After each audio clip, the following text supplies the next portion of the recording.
Appuntamenti di domenica 15 marzo. La Fidas organizza una raccolta di sangue con l'autoemoteca Santo Stefano d'Aveto dalle 8 alle 12 in Piazza del Popolo.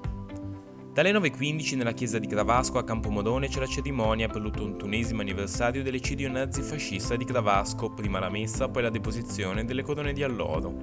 Evoe Festival, arte gastronomiche e prodotti d'eccellenza in Piazza Nicolosa Recco dalle 10 alle 18:30, quarta edizione dell'evento con cooking show e prodotti locali.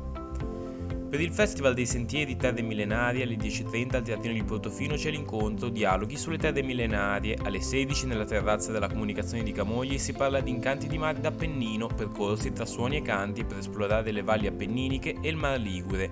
Alle 21:15 alla Farmacia dei Frati di Chiavari il dialogo con Paolo Agosti e il Paraiso e Strada Provvisoria. Al Cinema Circuito Sivori di Genova ci sono 3 film per la rassegna Cinecolazione. Alle 10:30 SpongeBob, un'avventura da pirati. Alle 11 Le cose non dette di Gabriele Muccini. Alle 11:15 Il filo del ricatto Dead Man's Wire di Gus Van Sant.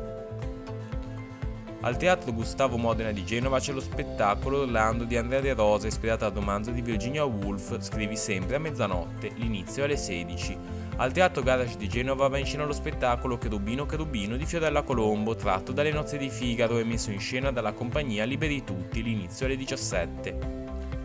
Nella sala presidenziale della Società Economica di Chiavari c'è la conferenza Letteratura femminile iraniana, diritti umani e pace con la professoressa Faizeh Mardani, inizio alle 17:30. Al convento dell'Annunziata di Sesti Levante c'è il concerto dedicato alla Giornata Internazionale della Donna della Filarmonica di Sesti Levante, l'inizio alle 17:30. Nella sala Gli Schiffini della Società Economica di Chiavari c'è un incontro sul referendum costituzionale con l'avvocato Emanuele Olcese del Comitato Camere Penali per il Sì e l'avvocato Vincenzo Lagomarsino del Comitato Avvocati per il No, l'inizio alle 18. Al Teatro delle Clarisse di Rapallo va in scena al concerto il trio composto da Michael Blicker al sassofono, Dan Hammer all'organo e Steve Gadd, inizio alle 18.